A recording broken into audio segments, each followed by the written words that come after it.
je vais peut-être un peu.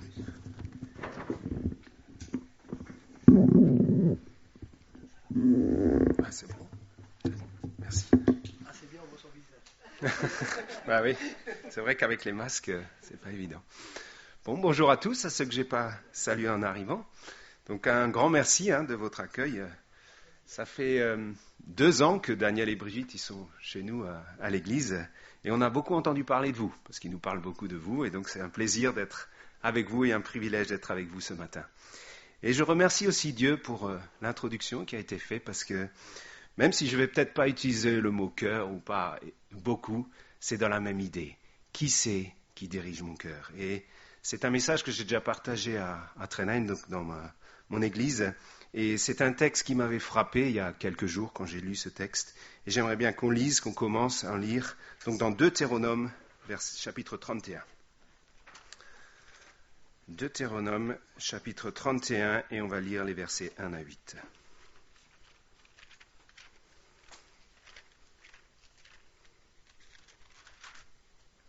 Donc c'est Moïse qui parle à la fin de sa vie et qui nous dit ceci. Donc Deutéronome 31, les versets 1 à 8.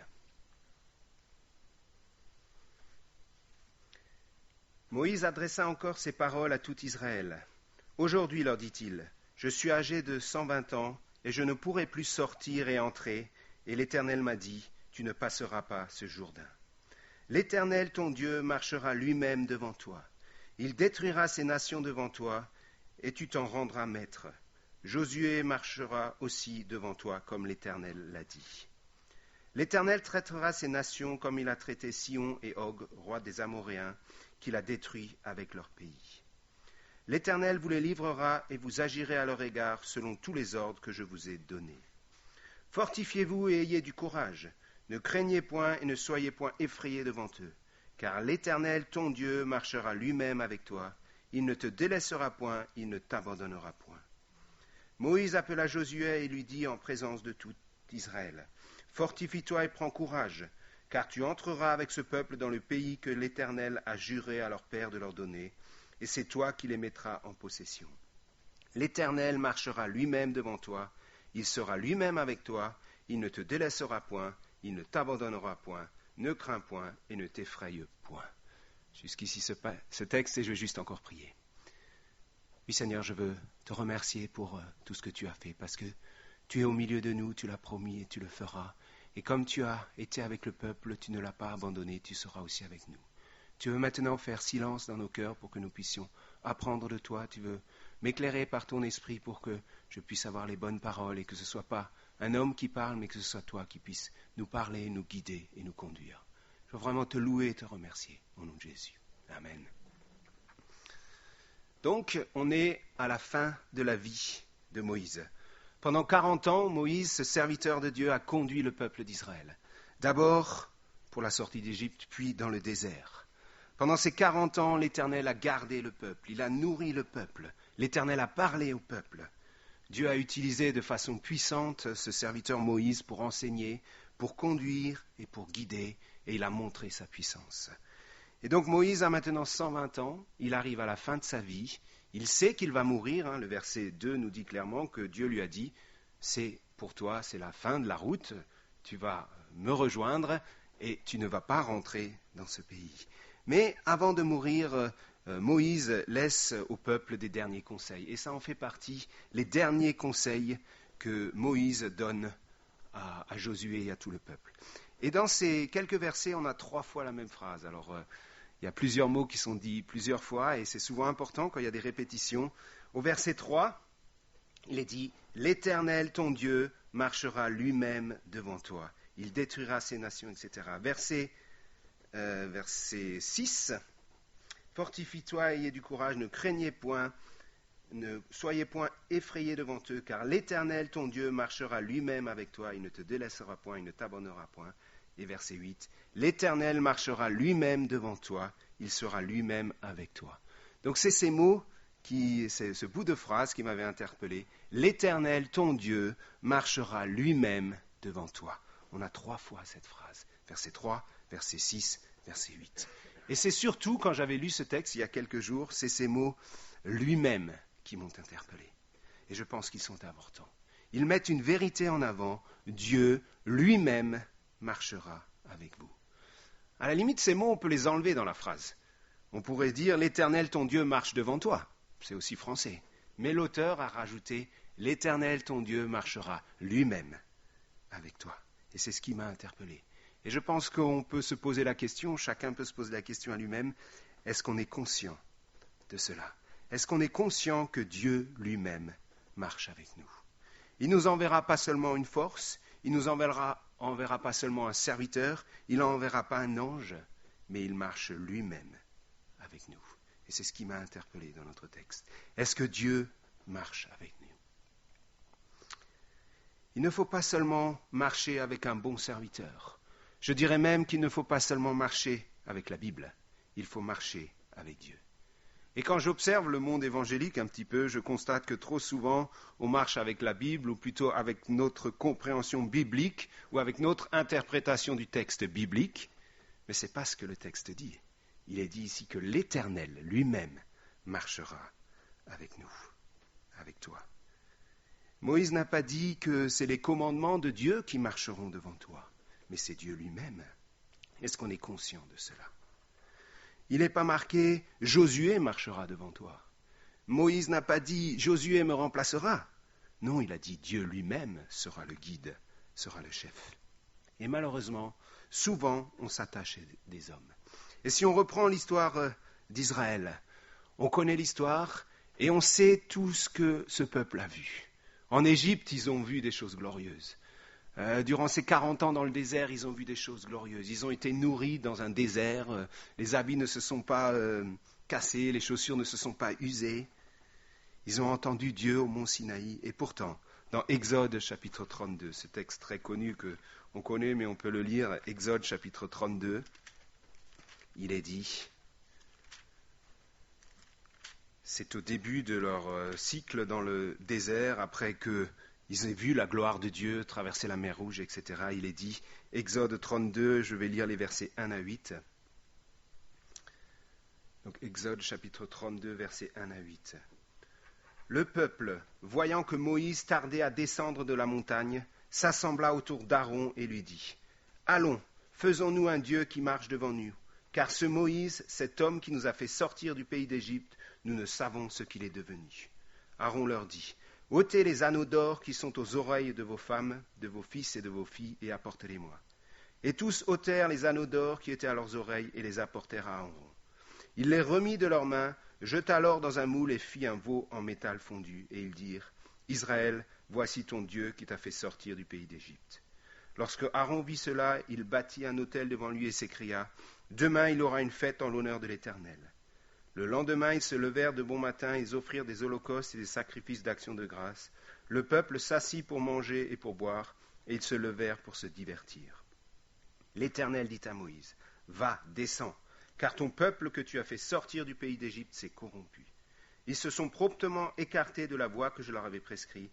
Ils se sont fait un veau en métal fondu. Ils se sont prosternés devant lui, et ils lui ont offert des sacrifices, et ils ont dit, « Israël, voici ton Dieu qui t'a fait sortir du pays d'Égypte. » On connaît cette histoire, mais ce qui m'a frappé, c'est le premier verset, il est dit, où le peuple dit, « Allons, faisons-nous un Dieu qui marche devant nous, car ce Moïse, cet homme qui nous a fait sortir du pays d'Égypte, nous ne savons ce qu'il est devenu. » Mais qui les a fait sortir du pays d'Égypte? Est-ce que c'est Moïse qui les a fait sortir du pays d'Égypte? C'est pas Moïse qui les a fait sortir du pays d'Égypte. Et pourtant, ce texte sous-entend que les enfants d'Israël disent « Car ce Moïse, nous ne savons où il est venu. » Alors on peut se poser la question à nous-mêmes. Qui nous a sauvés? Qui nous a délivrés? Est-ce que c'est Dieu ou est-ce que c'est peut-être un frère? Malheureusement, souvent, on s'attache aux hommes. Je pense que si on avait posé la question aux enfants d'Israël, intellectuellement, ils auraient sûrement répondu « Ah, c'est Dieu qui nous a délivrés. » Mais ici, dans la difficulté, ce Moïse, nous ne savons, cet homme qui nous a délivrés, nous ne savons où il est allé. C'est une réponse théorique. Mais qui les a fait sortir? Qui nous a délivrés? Sur qui je m'appuie? Qui remplit mon cœur, pour reprendre les mots de l'introduction? Les enfants d'Israël se sont attachés à Moïse. Et à nous d'en tirer des leçons parce que nous ne sommes pas différents. Malheureusement, combien souvent l'histoire se répète. Combien vite on s'attache à des hommes. On se construit sur des hommes ou sur des théologies, alors on se dit ménonite, baptiste, etc. Mais sur qui on construit? Qui marchera devant nous? Il y a ce verset dans un psaume 118, « Mieux vaut chercher un refuge en l'Éternel que de se confier à l'homme. Mieux vaut chercher un refuge en l'Éternel que de se confier au grand. » Mieux vaut chercher un refuge en l'Éternel. Et il y a ce verset que j'aime beaucoup dans Jérémie, vous pouvez ouvrir la Bible si vous voulez, Jérémie 17. Jérémie 17, un verset très connu. Certains disent c'est le verset du paysagiste ou de l'arboriculteur. C'est mon métier, je suis producteur de fruits, je soigne beaucoup d'arbres. Et là, il prend cette image d'un arbre qui est planté près des courants d'eau. On peut lire Jérémie 17, versets 5 à 8. Jérémie 17, verset 5. « Ainsi parle l'Éternel. Maudit soit l'homme qui se confie dans l'homme, qui prend la chair pour appui et qui détourne son cœur de l'Éternel. Il est comme un misérable dans le désert.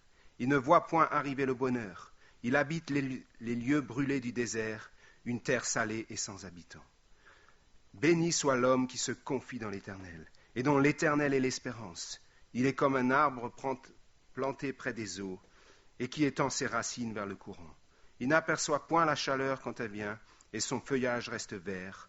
Dans l'année de la sécheresse, il n'a point de crainte, il ne cesse de porter du fruit. » Alors ce texte met en opposition, verset 5, « Maudit soit l'homme qui se confie dans l'homme », et verset 7, « Béni soit l'homme qui se confie dans l'Éternel, et dont l'Éternel est l'espérance. » Et il prend cette image de cet arbre qui n'aura pas de problème parce qu'il est près d'une source d'eau. Ces textes, on les connaît, souvent, dans le milieu évangélique, on connaît. Mais est-ce que réellement on les vit? Est-ce que réellement on peut se poser la question, qui marche devant moi? Et cette question, je dois premièrement me la poser à moi. Qui réellement marche devant moi? Pour aller un peu plus loin, juste avant son arrestation, Jésus, alors qu'il est sur la terre, il sait qu'il va être mis à mort. Il va à ses disciples leur citer une citation de Zacharie. Et je vous cite ce qu'il dit, c'est dans Matthieu. « Alors Jésus leur dit, « Je serai pour vous tous cette nuit une occasion de chute, car il est écrit, « Je frapperai le berger, et les brebis du troupeau seront dispersées. » Jésus cite une prophétie de Zacharie, et il dit, « Je frapperai le berger, et les brebis du troupeau seront dispersées. » C'est ce qui est arrivé. Jésus a été frappé, il a été arrêté, et les disciples ont été perdus et dispersés. Ils avaient perdu leur repère, ils avaient perdu leur boussole, parce qu'ils s'étaient attachés à la personne de Jésus-Christ. Mais ils ne s'étaient pas attachés à Dieu lui-même. Et je ne veux pas les critiquer parce que je pense que j'aurais fait exactement la même chose. Mais la question, à qui on s'attache? Qui marche devant nous? Quand le berger est enlevé, les brebis sont dispersées. Et c'est malheureusement encore souvent le cas dans les églises. Quand un responsable est frappé ou dévie, toute l'Église perd pied. Mais ce n'est pas ce que Dieu veut. Dieu ne veut pas qu'on s'attache à un homme, pas qu'on s'attache à un groupe, mais qu'on s'attache à Dieu lui-même. Et on peut analyser nos vies. Que se passerait-il dans notre Église, dans nos vies, si on nous enlevait notre pasteur, notre père spirituel, ou la personne sur qui on a confiance? Qu'est-ce qui se passe? Est-ce que tout s'effondre? Mais ce n'est pas normal, parce qu'on doit s'appuyer sur Dieu. Qu'est-il arrivé au peuple quand Moïse a disparu pendant 40 jours? Ils se sont détournés. Selon les réponses que l'on donne, selon nos attitudes, on peut en déduire qui marche devant nous. Est-ce que Dieu marche devant nous, ou est-ce que des hommes ou des idées marchent devant nous? Moïse a dit, « L'Éternel, ton Dieu, marchera lui-même devant toi. » Jésus nous a promis dans Matthieu 28, 20, ce verset très connu, « Je suis avec vous tous les jours jusqu'à la fin du monde. » Avant de partir, il a dit, « Je vous enverrai le Consolateur, l'Esprit Saint qui vous enseignera toutes ces choses. » Dieu, par son Esprit, marche lui-même avec nous. Une très grande promesse, et je ne peux que dire merci Seigneur. Dans la même idée, j'aimerais qu'on lise dans l'Évangile de Jean cette expérience qu'a fait Jésus lui-même. Jean 16, c'est aussi quelques moments avant d'être arrêté. Il dira ceci aux disciples dans Jean 16, le verset 32, juste un verset. Donc Jean 16, verset 32, où Jésus dit à ses disciples, « Voici l'heure vient », donc Jean 16, 32, « Voici l'heure vient et elle est déjà venue, où vous serez dispersés chacun de son côté, et où vous me laisserez seul. Mais je ne suis pas seul, car le Père est avec moi. » Jésus dit à ses disciples, vous allez tous m'abandonner. Et c'est vrai, ça va se passer. Mais il leur dit, je ne suis pas seul, car le Père est avec moi. C'est formidable cette expérience. C'est formidable ce que vit Jésus. Il dit, je ne suis pas seul. Lui et son Père ne forment qu'un. Et quelques versets plus loin, juste si on tourne la page, dans le chapitre 17, verset 20, donc c'est vraiment la suite, c'est quelques minutes après, il leur dit aux disciples, donc Jean 17, verset 20, il dit ceci, « Ce n'est pas pour eux seulement que je prie, mais encore pour tous ceux qui croient en moi par leur parole, afin que tous soient un, comme toi, Père, tu es en moi, et comme je suis en toi, afin qu'eux aussi soient un en nous, pour que le monde croie que tu m'as envoyé. Je leur ai donné la gloire que tu m'as donnée, afin qu'ils soient un comme nous sommes un, moi en eux et toi en moi, afin qu'ils soient parfaitement un et que le monde connaisse que tu m'as envoyé et que tu les as aimés comme tu m'as aimé. » Ici, Jésus est en train de dire, il est en train de prier son Père afin que tous soient un comme toi et moi. La même chose que ce qui est arrivé à Jésus. Dieu nous promet la même chose. Comme Jésus a pu dire « je ne suis pas seul », nous aussi nous pouvons dire « nous ne sommes pas seuls », parce que Dieu marche avec nous. Dieu veut nous offrir cette même unité avec son Dieu. Il veut marcher avec nous. Nous ne sommes pas seuls. Quelle immense promesse et quelle immense grâce. On ne marche pas avec un groupe ou avec un homme ou selon une religion, mais on marche unis à Dieu, le Père, et c'est formidable. C'est formidable et béni soit Dieu. J'aimerais bien encore lire un texte dans Actes. Dans Actes 5, les religieux ont arrêté les apôtres. Ils veulent les faire mourir, mais il y a un de ces religieux, il va dire quelque chose, une réflexion très sage dans Actes 5, les versets 35 à 39. C'est un pharisien nommé Gamaliel qui va dire, verset 35, donc dans Actes 5, « Puis il leur dit, « Hommes israélites, prenez garde à ce que vous allez faire à l'égard de ces gens. Car il n'y a pas longtemps que parut Thédas, qui se donnait pour quelqu'un et auquel se ralliaient environ 400 hommes. Il fut tué et tous ceux qui l'avaient suivi furent mis en déroute et réduits à rien. Après lui parut Judas le Galiléen à l'époque du recensement et il attira du monde à son parti. Il périt aussi et tous ceux qui l'avaient suivi furent dispersés. Et maintenant, je vous le dis, ne vous occupez plus de ces hommes et laissez-les aller. Si cette entreprise ou cette œuvre vient des hommes, elle se détruira. Mais si elle vient de Dieu, vous ne pourrez la détruire. Ne courez pas le risque d'avoir combattu contre Dieu. » Si elle vient de Dieu, si cette œuvre vient de Dieu, vous ne pourrez la détruire. Si Dieu marche avec nous, on n'a rien à craindre. Parce que le monde, les hommes, les dominations ne pourront les détruire. D'où viennent mes œuvres ? Qui dirige ma vie ? Dieu doit être notre maître, notre seul guide. Et si c'est lui qui marche devant nous, alors rien ne pourrait nous arrêter. C'est lui qui nous montre la voie. C'est lui qui trace le chemin. Il est devant. Mais on peut dire, si lui est devant, quel est mon rôle ? Quel est mon rôle en tant qu'ami, en tant que voisin, aux gens qui nous entourent, face à nos frères et sœurs, en tant que parents aussi, j'ai 4 enfants, donc quel est mon rôle ? Et donc je vais juste tourner les pages dans Jean, le dernier chapitre de Jean, où Dieu fait 3 fois la même réponse à Pierre. C'est en parallèle avec le fait qu'il est renié 3 fois. Et 3 fois, il lui donne le même ordre à Pierre. Donc on peut lire versets 15 à 17. Donc Jean 21, verset 15. « Après qu'ils eurent mangé, Jésus dit à Simon-Pierre, « Simon, fils de Jonas, m'aimes-tu plus que ne m'aiment ceux-ci » Et il répondit, « Oui, Seigneur, tu sais que je t'aime. » Et Jésus lui dit, « Paie mes brebis. » Il lui dit une 2e fois, « Simon, fils de Jonas, m'aimes-tu » Pierre lui répondit, « Oui, Seigneur, tu sais que je t'aime. » Jésus lui dit, « Paie mes brebis. » Et il lui dit pour la 3e fois, « Simon, fils de Jonas, m'aimes-tu » Pierre fut attristé de ce qu'il lui avait dit pour la 3e fois, « M'aimes-tu » Et lui répondit, « Seigneur, tu sais toutes choses, tu sais que je t'aime. » Et Jésus lui dit, « Paie mes brebis. Ici, 3 fois, Jésus lui fait le même ordre. Il dit à Pierre, paie mes brebis. Occupe-toi de mes brebis. Comme un berger s'occupe de ses agneaux, nous devons nous occuper des frères et sœurs, des gens qui sont autour de nous. Nous devons les guider, les enseigner. Dans un autre passage, Jésus s'adresse aussi à Pierre et lui dit, « Simon, Simon, Satan vous a réclamé pour vous cribler comme le froment. Mais j'ai prié pour toi afin que ta foi ne défaille point. Et toi, quand tu seras revenu, affermis tes frères. » C'est un autre mot pour dire sensiblement la même chose, affermis ou encourage les frères. Voilà ce que Dieu attend de nous. Nous sommes là pour conseiller, pour encourager, pour soutenir, mais c'est Dieu qui marche devant. C'est lui qui conduit. Nous sommes seulement les porte-paroles. Et on doit amener les gens à Christ, encourager nos frères et sœurs. Par nos actes et nos paroles, on doit amener les gens à s'attacher à Christ, à glorifier Christ. On doit encourager les gens à venir à l'Église et à avoir une relation personnelle avec Dieu.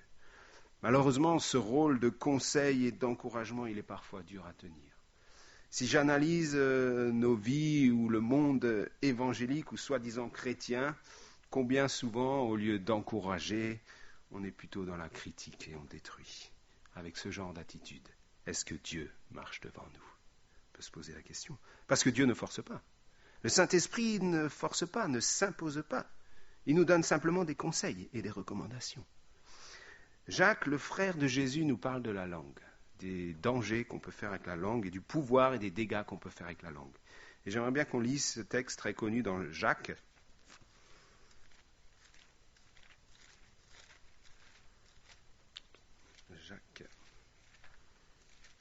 Jacques chapitre 3. Je vais lire les versets 2 à 12 de ce texte de Jacques. Jacques chapitre 3 à partir du verset 2.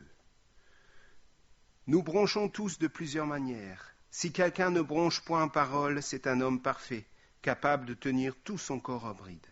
Si nous mettons le mors dans la bouche des chevaux pour qu'ils nous obéissent, nous dirigeons ainsi leur corps tout entier. Voici même les navires, qui sont si grands et que poussent des vents impétueux, sont dirigés par un très petit gouvernail au gré du pilote. De même, la langue est un petit membre, et elle se vante de grandes choses. Voyez comme un petit feu peut embraser une grande forêt. La langue aussi est un feu, c'est le monde de l'iniquité. La langue est placée parmi nos membres, souillant tout le corps et enflammant le cours de la vie, étant elle-même enflammée par la gaîne. Toutes les espèces de bêtes, d'oiseaux, de reptiles et d'animaux marins sont domptés et ont été domptés par l'homme. Mais la langue, aucun homme ne peut la dompter. C'est un mal qu'on ne peut réprimer. Elle est pleine d'un venin mortel. Par elle, nous bénissons le Seigneur, notre Père, et par elle, nous maudissons les hommes faits à l'image de Dieu. De la même bouche sortent la bénédiction et la malédiction. Il ne faut pas, mes frères, qu'il en soit ainsi. La source fait-elle jaillir par la même ouverture l'eau douce et l'eau amère ? Un figuier, mes frères, peut-il produire des olives ou une vigne des figues ?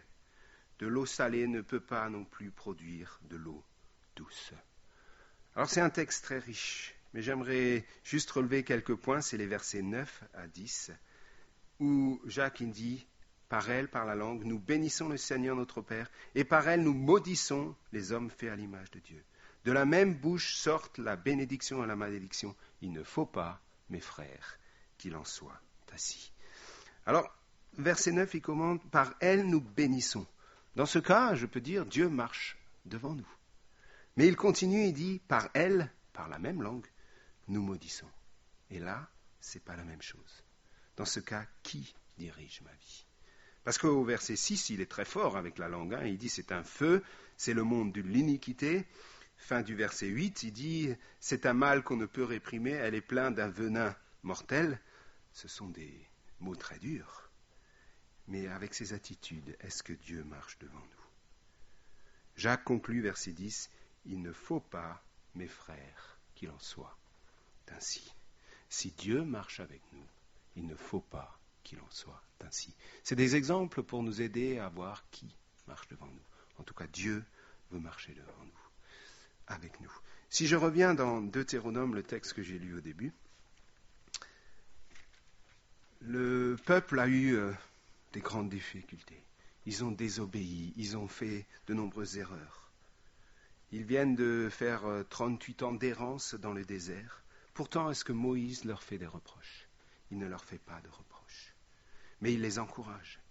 Verset 3, il leur dit, « L'Éternel ton Dieu marchera lui-même devant toi, il détruira ces nations devant toi et tu t'en rendras maître. » Le verset 6, « Fortifie-toi et ayez du courage, ne craignez point, ne soyez point effrayés devant eux, car l'Éternel ton Dieu marchera lui-même avec toi. Il ne te délaissera point, il ne t'abandonnera point. » Et même le verset 8, « L'Éternel marchera lui-même devant toi, il sera lui-même avec toi, il ne te délaissera point, il ne t'abandonnera point, ne crains point et ne t'effraie point. » Moïse fait que des encouragements.